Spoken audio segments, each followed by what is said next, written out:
عید کے دن ان تین ہستیوں کے حوالے سے کبھی بھی نسیان کا یعنی بھول کا شکار نہ ہو، ہمیشہ یعنی یاد رکھنا چاہیے، بالخصوص عید کے دن۔ ایک تو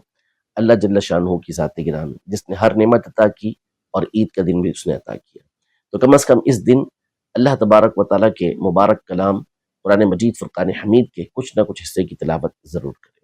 دوسرا، نبی کریم صلی اللہ علیہ وآلہ وسلم کی ذات گرامی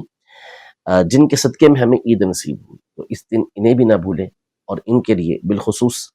ان پر نبی پاک صلی اللہ علیہ وسلم پر درود و سلام کی کچھ نہ کچھ تعداد مقرر کر کے عید کے دن لازمی طور پر ایک مخصوص تعداد میں اور مخصوص جگہ پر بیٹھ کر مخصوص انداز میں نبی پاک صلی اللہ علیہ وسلم پر درود پاک ضرور بھیجیں، اور ساتھ ہی ساتھ ان کی آل کی خاص طور پر خدمت کی سعادت حاصل کریں، عید کے دن یہ ضرور کریں۔ اور تیسرا، اپنے والدین کو ضرور یاد رکھیں، جن کے والدین حیات ہیں وہ ان کی خدمت کر کے جنت کمائیں، اور جن کے والدین یا والدین میں سے کوئی ایک دنیا سے رخصت ہو چکے ہیں تو آج کے دن ان کو بھی نہ بھولیں اور خوب ان کے لیے دعائیں کریں۔